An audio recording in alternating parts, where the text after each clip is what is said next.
ये है बेटा अपने पास में question, equal mass of two substance of density ρ1 and ρ2 are mix together. दो सब्सटेंस को हमने मिक्स कर दिया है, अब जो मिक्सर बन गया है उसकी डेंसिटी क्या होगी, ये हमें निकालना है। ओके, तो बेटा समझते हैं। पहला वाला जो सब्सटेंस है उसकी डेंसिटी है ρ1, दूसरा वाला जो सब्सटेंस है उसकी डेंसिटी है ρ2। पहला वाला सब्सटेंस है उसका मास है m, दूसरा वाला सब्सटेंस है उसका मास है m। पहले वाले की वॉल्यूम v1, दूसरे वाले की वॉल्यूम मैंने मान ली है v2। ठीक है, अब जो मिक्सर बना है उसकी डेंसिटी मैं लिख रहा हूँ। मिक्सर की डेंसिटी हो जाएगी total mass upon total volume upon total volume.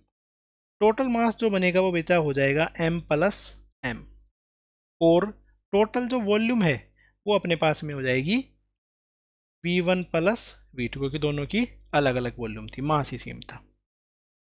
ठीक है, ऊपर बन गया है अपने पास में 2m।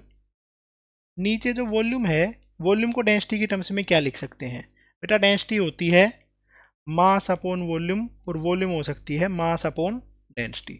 पहले वाले पार्टिकल का मास अपॉन उसकी डेंसिटी, दूसरे वाले लिक्विड का मास या सब्सटेंस का मास और उसकी डेंसिटी।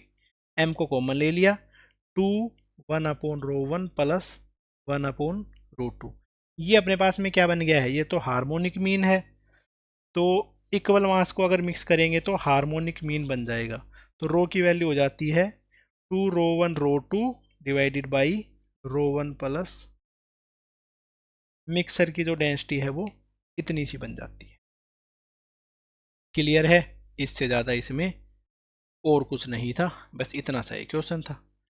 चलो एक अगला क्वेश्चन और है, उस क्वेश्चन को और ट्राई करो। नेक्स्ट क्वेश्चन है बेटा अपने पास में ये, व्हेन टू लिक्विड्स ऑफ,